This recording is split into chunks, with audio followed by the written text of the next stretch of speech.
Welcome to the Compact History podcast from compacthistory.com, where we unpack the past in smart, snack-sized episodes. This is episode 94, The History of the Fire Service.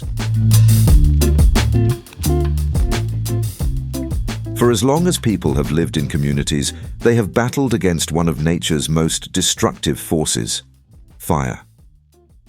From early bucket brigades to high-tech rescue operations, the history of the fire service is one of innovation, bravery, and relentless public service.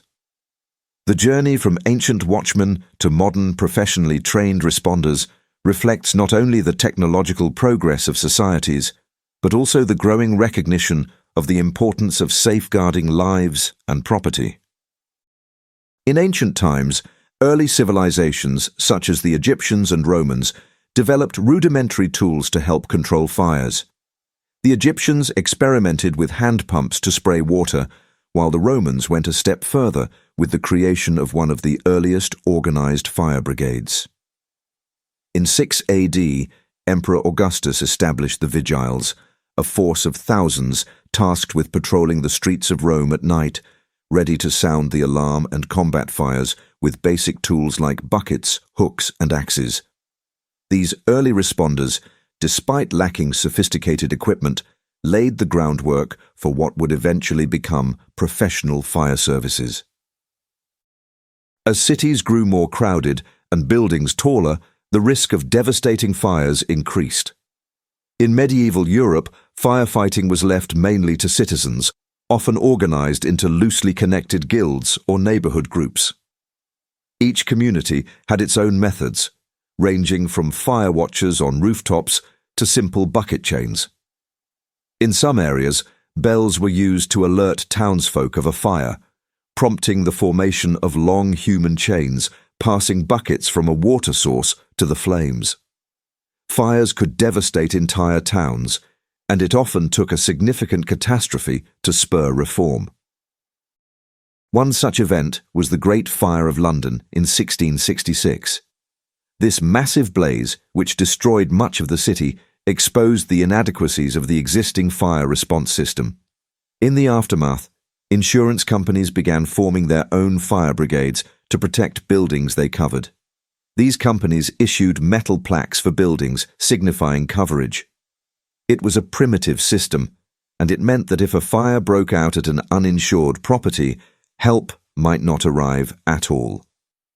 While this approach helped incentivize building protection, it also highlighted the need for coordinated municipal services. The introduction of the leather fire hose in the late 17th century, thanks to Dutch inventor Jan van der Heyden, revolutionized firefighting by allowing more precise water delivery. Around this time, wheeled fire engines with hand-operated pumps became common in larger cities, making responses faster and more effective. These engines were often pulled by men or horses and could deliver water with significantly greater force than bucket lines. They also allowed crews to reach upper stories of buildings more effectively, which was crucial as urban centers grew taller. The 18th and 19th centuries were a turning point in the professionalization of fire services. In Scotland, James Braidwood founded one of the world's first municipal fire brigades in Edinburgh. His emphasis on training, discipline, and readiness influenced the formation of similar brigades across Britain. Eventually, Braidwood was appointed to lead what would become the London Fire Brigade.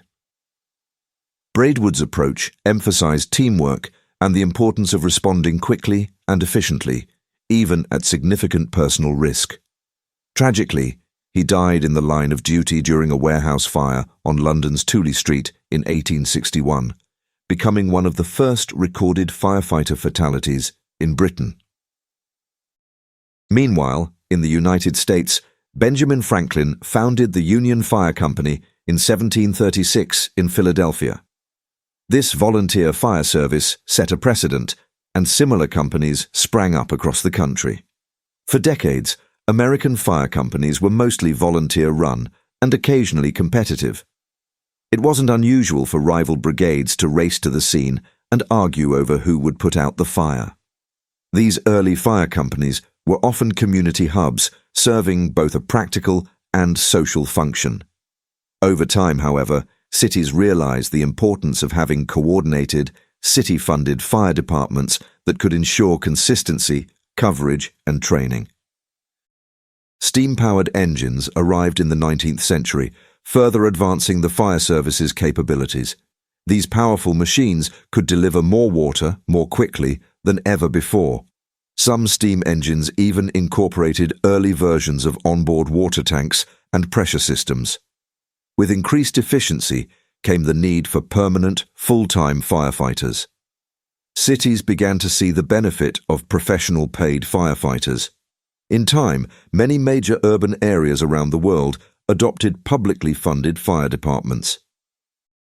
Firefighting continued to evolve through the 20th century. Motorized fire trucks replaced horse-drawn engines, while improvements in protective clothing and equipment dramatically improved firefighter safety. Helmets, heavy-duty jackets, and fire-resistant boots became standard issue. The development of self-contained breathing apparatus meant that firefighters could safely enter smoke-filled buildings, while radio communication allowed for better coordination on the scene. Ladder trucks and hydraulic platforms extended firefighters' reach, allowing them to tackle blazes in tall buildings with much greater efficiency. Wars and natural disasters also influenced the fire service. During World War II, the need for an efficient, centralized response to bombing raids led to the creation of the National Fire Service in Britain. This force brought together thousands of firefighters from across the country, standardizing procedures and encouraging a spirit of national coordination. After the war, many fire services retained elements of this centralization, improving coordination and training standards.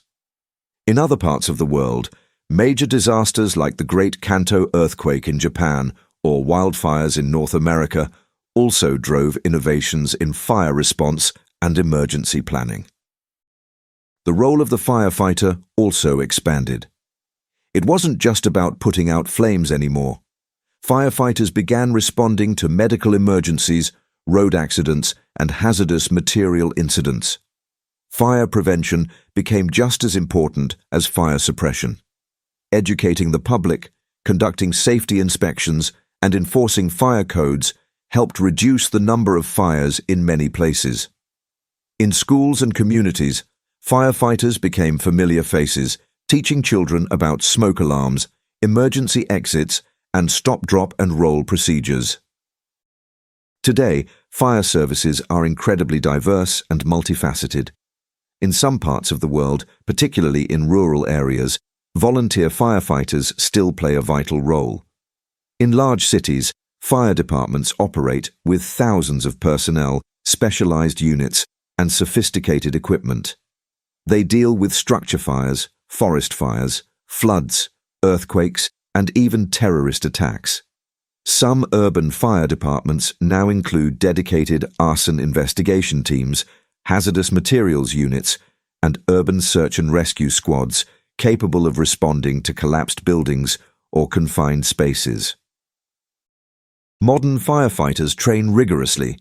They learn not just how to extinguish fires, but also how to navigate collapsed buildings, perform water rescues, handle hazardous chemicals, and administer emergency medical care. Training academies often simulate real-life scenarios to prepare recruits for the unexpected.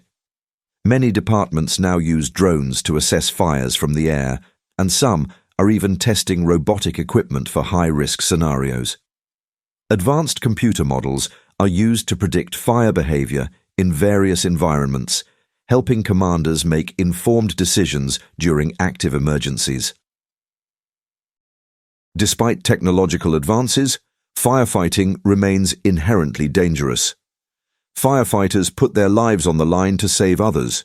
Tragic incidents still occur, reminding us of the risks they face. Events like the Grenfell Tower fire in London or wildfires in California have sparked renewed discussions about building codes, response times, and firefighter safety. But these same events also lead to constant improvement in safety protocols and equipment. Innovations in flame-resistant fabrics, air quality monitoring, and structural integrity analysis are helping make the job slightly safer. The future of firefighting is likely to see even more integration with innovative technology. Buildings equipped with sensors can alert fire departments automatically. AI systems can help predict fire risk by analyzing weather patterns, structural vulnerabilities, and materials stored in buildings. Environmentally friendly fire engines powered by electricity or hydrogen may become more common as cities push for green initiatives. Additionally, predictive analytics could help departments allocate resources more efficiently, reducing response times in high-risk zones. Yet, at its core, the fire service remains about people helping people. It's about courage, teamwork, and service. The firefighters who rush into danger, who train relentlessly, who stand ready at all hours, these are the individuals who carry forward a tradition that spans thousands of years. The history of the fire service is not just a story of water and flame, of engines and hoses. It's a testament to human determination to protect and serve. From the vigiles of ancient Rome to today's elite rescue squads, the mission remains the same: to save lives, to preserve property, and to answer the call when it matters most.